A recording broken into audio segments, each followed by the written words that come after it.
Has anybody here seen my old friend Medgar?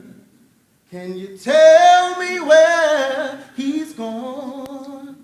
Song, discussion, and spoken word at Tuesday night's remembrance of civil rights icon Medgar Evers, the Mississippi Civil Rights Museum, a fitting location. With the order of services, you might think he'd passed recently.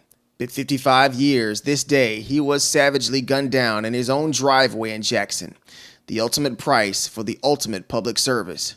But 55 years later, his legacy lives on. His life, his work, is felt today by those he inspired and loved ones he left behind. That prayer, this day, this last 24 hours, last 55 years, are bittersweet to me. Pain, sorrow, but so much love and so much joy. But perhaps this day is dedicated to those who helped Medgar Evers become one of the most celebrated in civil rights history. Those names not so familiar to the public, but the wind underneath Medgar Evers' cape, those like George Jackson. I began to realize then, what a man should do, and what his responsibilities would be. In the mid-1960s, Jackson helped Evers organize the first NAACP chapter in Leake County. The powers that be wanted to shut down the county's only majority black high school. I was kind of like a courier, yeah. And at one point, it was so bad over there, they were opening the mail.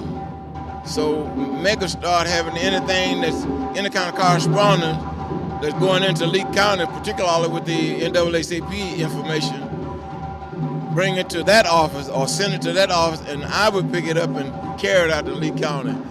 Jackson says he's blessed to have lived through the segregation era and to have also been a part of the change.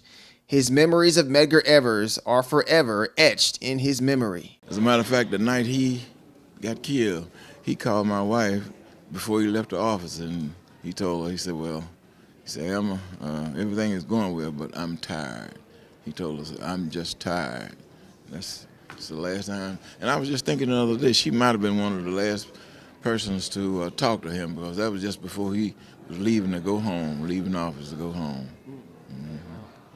Jackson and others who know firsthand how Mississippi and America has changed 55 years later for the better say they're proud of the progress, but also know there's still more work to be done. And there will never be another Medgar Evers to lead the charge. Now, my father had a favorite prayer, and it was the prayer from Saint Francis.